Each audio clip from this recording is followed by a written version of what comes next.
Hello everyone.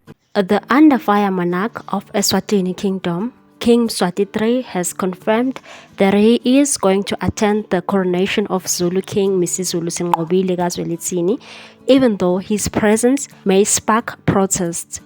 The two kings are blood relatives, and the coronation ceremony will take place at Durban's Moses Mabhida Stadium on October 29, 2022.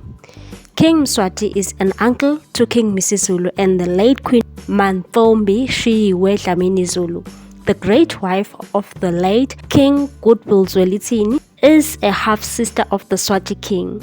Both King Mswati and Queen Mantfombi are offspring of the late King Sobhuza of Eswatini, who died in 1982. On Tuesday, King Misizulu paid a courtesy visit to King Mswati at Ludzidzini Royal Palace just outside the capital city of Mbabane. The Eswatini Observer, a daily newspaper, reported that King Mswati asked the Swati nation to pray and fast for the official coronation of King Misizulu kaZwelithini.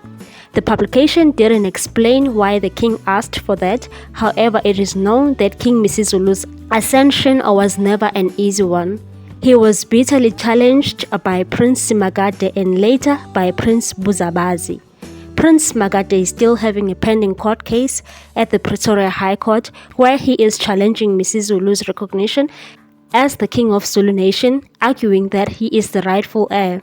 King Mswati's spokesperson Phesi Simelane said the king will come to Durban for the event, despite his presence being likely to spark ugly scenes of protest by Swati diaspora fighting for political reforms in the kingdom. He said the king has officially registered an interest in participating in the coronation of King Misizulu kaZwelithini.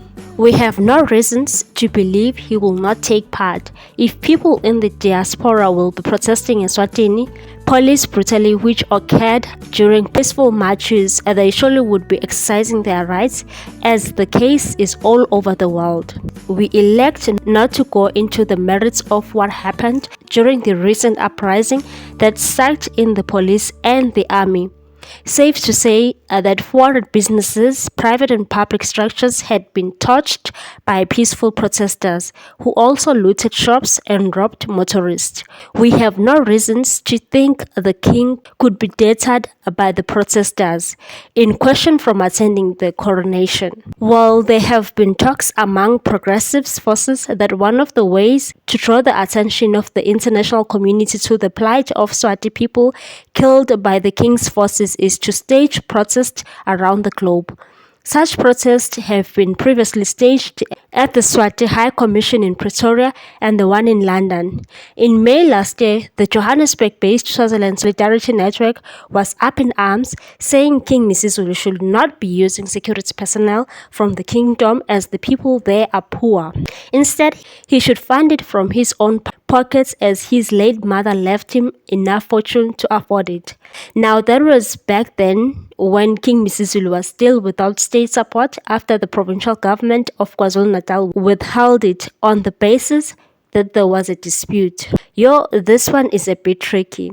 I think it wouldn't be fair to King Misizulu should the King Mswati choose not to attend his ceremony because it's his uncle. On the other hand, I feel for Swatini people. King Mswati has been accused of lots of bad things. Allegedly, King Mswati is a control freak and apparently doesn't want to give people democracy.